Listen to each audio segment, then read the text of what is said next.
Hi guys, मी आहे पूजा आणि welcome to the new video. आजच्या व्हिडिओत मी खूपच जास्त महत्त्वाची इन्फॉर्मेशन ही शेअर करणार आहे, त्याच्यामुळे व्हिडिओ हा शेवटपर्यंत नक्की बघा आणि चॅनलला सबस्क्राइब करायला विसरू नका। तर ज्यांचे न्यू यूट्यूब चॅनल आहे त्यांना सगळ्यांना असा प्रश्न पडतो की आपण आपले चॅनल मॉनिटाईज केव्हा करू शकतो, किती दिवस काम केल्याने आपल्याला रिझल्ट मिळेल, आपला चॅनल कधी बूस्ट होईल, ग्रो होईल आणि यूट्यूब आपल्या चॅनलला केव्हा प्रमोट करेल। तर या सगळ्या प्रश्नांची उत्तरं आजच्या व्हिडिओच्या माध्यमातून आपल्याला मिळणार आहे, तर व्हिडिओ मात्र शेवटपर्यंत नक्की बघा। सगळ्यात आधी तर कन्सिस्टन्सी, यूट्यूबवर कन्सिस्टंटली व्हिडिओज अपलोड करणे हे खूपच जास्त महत्त्वाचे आहे। कन्सिस्टंटली काम करायला लागतो तेव्हा यूट्यूबलाही खूप चांगल्या प्रकारचे इम्प्रेशन हे जात असते। आता कन्सिस्टंटली काम करणे म्हणजे नेमके काय, तर आपल्याला डेली व्हिडिओ अपलोड करावे लागतील का, तर असे नाही। आपण 2 दिवसाच्या गॅपने 3-3 दिवसाच्या गॅपने जरीही व्हिडिओज अपलोड केले तरीही चालणार आहे। स्टार्टिंगला मी असं सजेस्ट करेल की जेव्हा आपले चॅनल न्यू आहे तेव्हा डेली व्हिडिओज अपलोड करणे हे खूपच जास्त बेनिफिशियल असणार आहे। तर शक्य असेल तर डेली व्हिडिओज अपलोड करा, नाही तर 2-2 दिवसाच्या गॅपने 3-3 दिवसाच्या गॅपने जरी व्हिडिओज अपलोड केलेत तरीही चालणार आहे, परंतु त्या गॅपमध्ये कन्सिस्टन्सी असणे खूपच जास्त महत्त्वाचे आहे। अजून एक पॉइंट म्हणजे व्हिडिओजमध्ये गॅप घेणे हे आपल्याला टाळायचे आहे।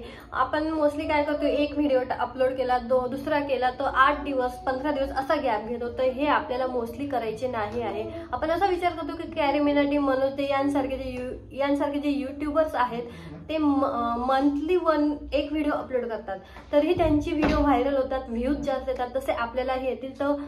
तर हे असे काहीही होणार नाहीये। आपलं चॅनल नवीन आहे, आपल्याला कन्सिस्टंटली व्हिडिओ अपलोड करणे हे खूपच जास्त गरजेचे आहे। हे जे मोठे यूट्यूबर्स आहेत त्यांचे चॅनल ऑलरेडी ग्रो झालेले आहेत, बूस्ट झालेले आहेत, त्यांनी मंथली जरी व्हिडिओ अपलोड केले, 15 दिवसातून जरी व्हिडिओ अपलोड केलेत तरीही त्यांच्या व्हिडिओजला व्ह्यूज येणार आहेत। परंतु आपले चॅनल हे न्यू आहे, आपल्या बाबतीत तसे होणार नाहीये।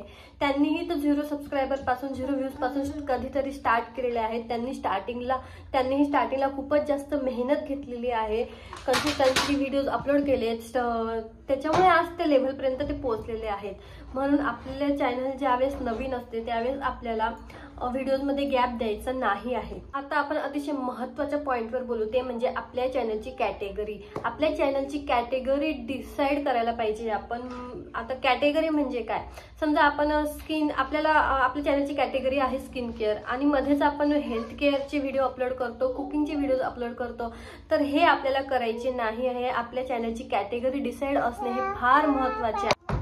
आपल्याला आपल्या चॅनलच्या कॅटेगरीनुसारच व्हिडिओज अपलोड करायचे आहेत, नाही तर यूट्यूब सुद्धा कन्फ्यूज होईल की आपले चॅनल कोणाला सजेस्ट करू, आपल्याला ऑडियन्स कोणती पाहिजे, तर मग आणि त्याचा इफेक्ट डायरेक्टली आपल्या चॅनलवर होणार आहे। म्हणून आपण आपल्या चॅनलच्या कॅटेगरीनुसारच व्हिडिओज अपलोड करायला पाहिजे आहेत।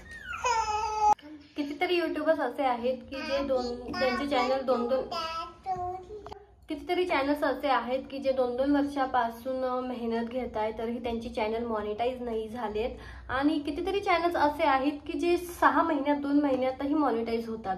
तर ते काय होतात, ते त्यांच्या चॅनलची कंटेंट, त्यांच्या चॅनलची कन्सिस्टन्सी, व्हिडिओज अपलोड करण्याची कन्सिस्टन्सी आणि आपले थोडेफार लक हे फारच जास्त गरजेचे आहे। आपल्याला काय करायचे, तर 50 ते 100 व्हिडिओज अपलोड करेपर्यंत आपल्याला वाट बघायची। 50 ते 100 व्हिडिओ एकदा अपलोड झाले ना ऑटोमॅटिकली आपले चॅनल जे आहे बूस्ट व्हायला सुरुवात होणार आहे। आणि आपण आपल्या व्हिडिओमध्ये आपण आपला व्हिडिओ किती चांगल्या प्रकारे एडिटिंग करून अट्रॅक्टिव्ह बनवू शकतो, चांगल्या प्रकारचे कंटेंट आणू शकतो, काहीतरी नवीन युनिक ऑडियन्सला देण्याचा प्रयत्न करू शकतो, तर हे सगळे खूपच जास्त गरजेचे आहे। या सगळ्या गोष्टी लक्षात ठेवून आपल्याला व्हिडिओज बनवायचे आहे, ऑडियन्सला जास्तीत जास्त आपल्या व्हिडिओमध्ये एंगेज करण्याचा प्रयत्न करायचा आहे। त्याच्याने काय होईल की आपले ऑडियन्स रिटेन्शन आपल्या व्हिडिओमध्ये असल्यामुळे आपला वॉच टाइम हा वाढण्यास मदत होणार आहे।